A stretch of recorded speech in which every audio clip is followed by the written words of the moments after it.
Good evening. We start Tuesday Sport with some triathlon news. You can call Marius Acker Cayman's own Kobe Bryant.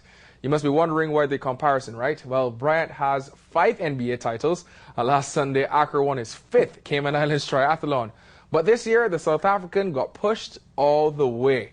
Johan Heath led Acker on the 40-kilometer bike ride. There's some video of them at the turnaround point on Linford Pearson Highway. Marius was trailing, using his superior swim and riding ability to hold a slim lead over his fellow South African. There's Johan Heath. Back at the transition area, Heath darted off for the 10K run with Acker trailing with just over a minute between him and the marathon king. But Marius blew him away in the 10K, running it 8 minutes faster than Heath and winning the Olympic distance in 2 hours 6 minutes ahead of Heath, who came in at 2 hours and 12 minutes. The Olympic distance was a 1,500-meter swim, 40-kilometer bike, and 10K run. American Ashley Nilon, who we saw just a while ago in the white shirt, was the first lady home in the Olympic division.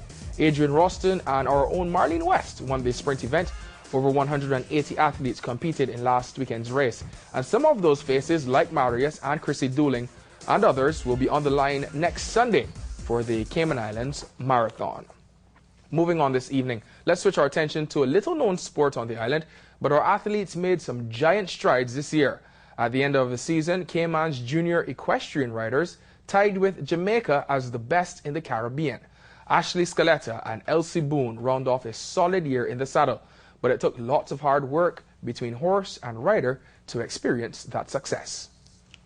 Behind the thick foliage of Linford Pearson Highway, original force is on the rise in the sport of equestrian. Lovely. Perfect. Early on Saturday mornings, when most teens are fast asleep, Ashley Scaletta and Elsie Boone saddle up for another training session. This attention to detail and perseverance helped them dominate regional competitions at home and abroad this year in show jumping. We don't know the horses and we just get on and have 5 minutes, but we can cope with it. Bond between horse and rider is key in the sport, but just as important for the riders is their friendship. When we go off and we travel somewhere new together and, we might be a little scared or a little nervous, but we help each other through it. Oh, it's so much fun because she's a supporter and she just gives me a lot of confidence. The teenagers follow in the shadow of our best rider, Jessica McTaggart.